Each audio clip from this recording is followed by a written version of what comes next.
Lux et Tenebra. Crônicas de Christian. Capítulo 24. Últimos conselhos.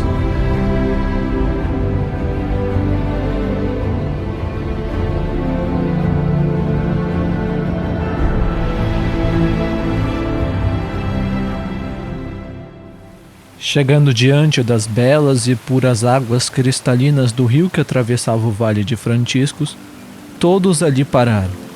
Arcos pousando mais uma vez aos ombros de Christian, por alguns segundos contemplou a água corrente do rio, fluindo e batendo suavemente nas rochas, junto aos peixes do rio que nadavam alegremente sem preocupações.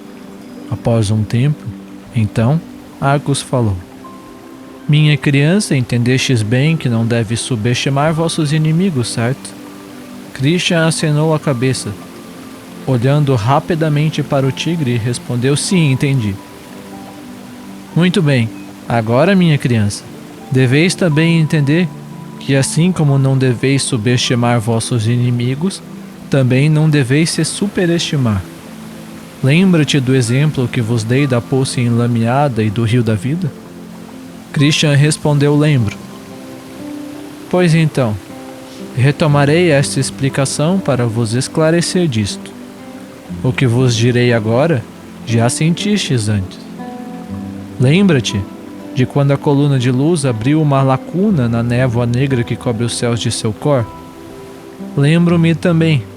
Christian respondeu e Arcos continuou: "Muito bem, criança. Então, o que achas que aconteceria se uma poça de água for alimentada por uma forte chuva?" Christian respondeu: "Ela cresceria em tamanho." Arcos prosseguiu: "Exatamente, criança. E dependendo do volume da chuva, ou do tempo em que a chuva durar, esta pequena poça pode até se tornar um alagamento, correto?" "Sim," Christian respondeu. "Certo. A questão, minha criança, é que este alagamento, alimentado pela chuva, pode crescer em tamanho ao ponto de que se assemelha a um rio. Porém, ele é um alagamento e não um rio. E aí está o perigo de se superestimar. Minha criança, se a chuva cair sobre ti e cresceres em tamanho, ainda deves tomar muito cuidado para não pensares que sois um rio.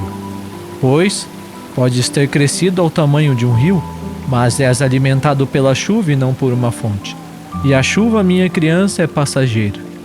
Quando a chuva cessar, não tendo uma fonte para alimentá-lo, o alagamento secará com o tempo, voltando a ser uma poça e podendo depois tornar-se terra seca. Tu entendes, minha criança? Deveis tomar cuidado ao julgar-se um rio, pois se a chuva resolver prová-lo e parar de se derramar sobre vós, tu, sem uma fonte vos alimentando, secarás, e a queda do cavalo será grande. Um rio pode suportar o sol quente, pois é alimentado pela fonte. Mas se fores um alagamento e ousares enfrentar o sol quente, secarás. O rio é estável enquanto conectado à sua fonte, porém o alagamento no qual a água da fonte não brota é instável.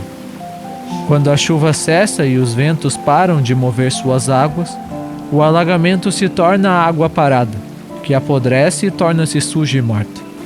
Criança, sabeis a importância das águas fluírem?" Christian respondeu: "Não." Arcos prosseguiu: "Inicialmente, minha criança, o que é mais belo?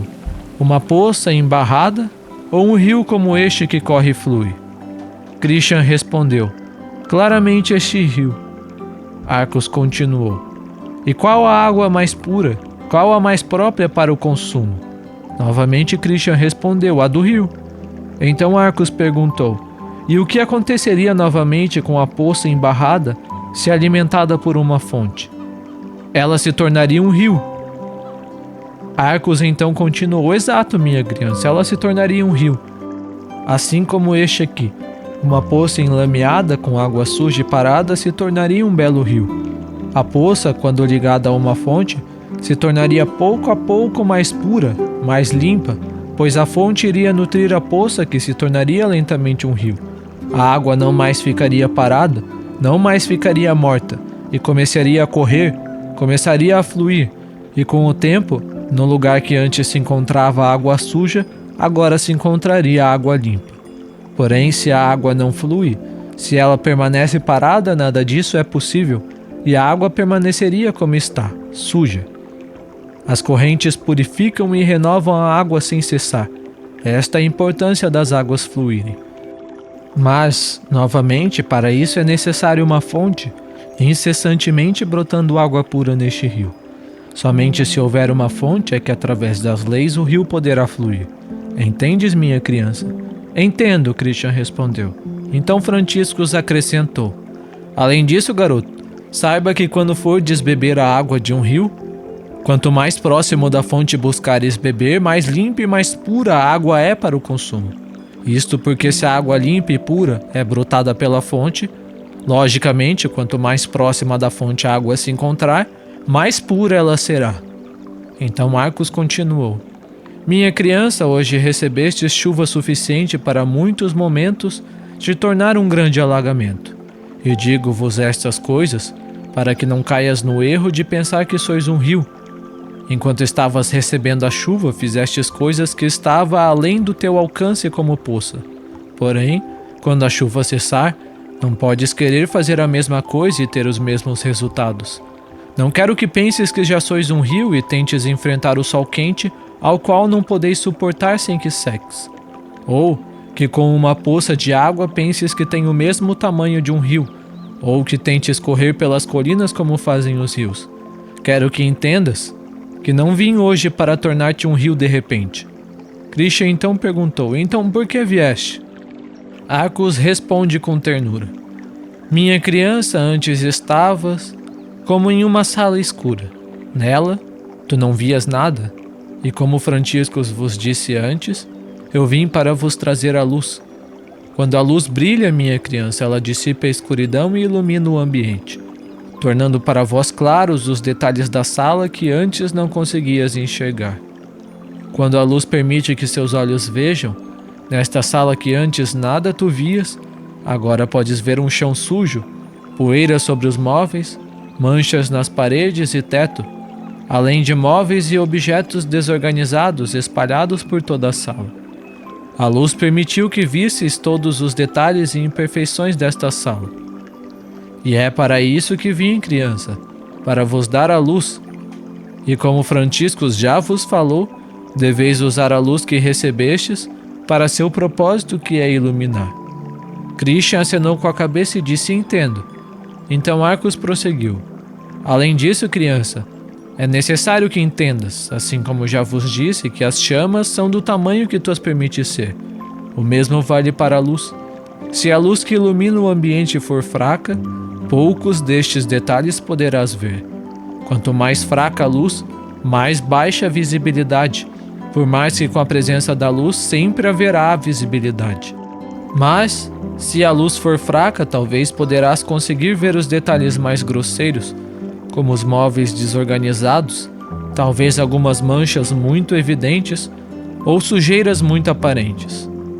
Mas só conseguirás ver perfeitamente cada detalhe desta sala se deixardes que a luz ilumine o ambiente em sua intensidade perfeita.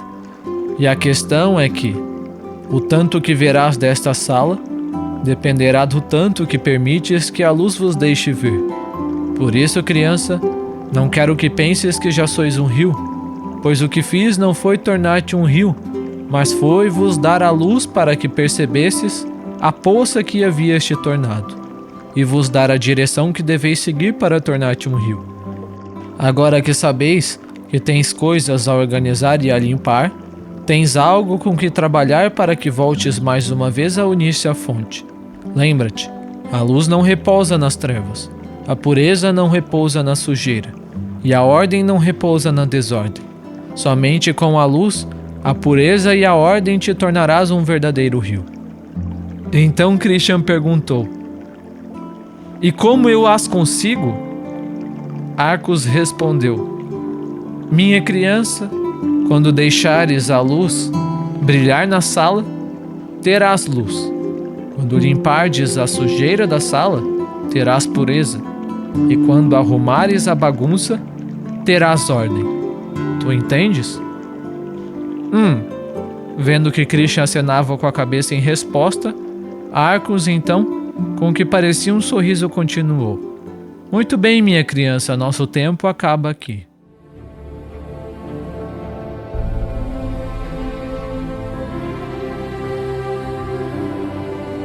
Próximo capítulo: Despedida.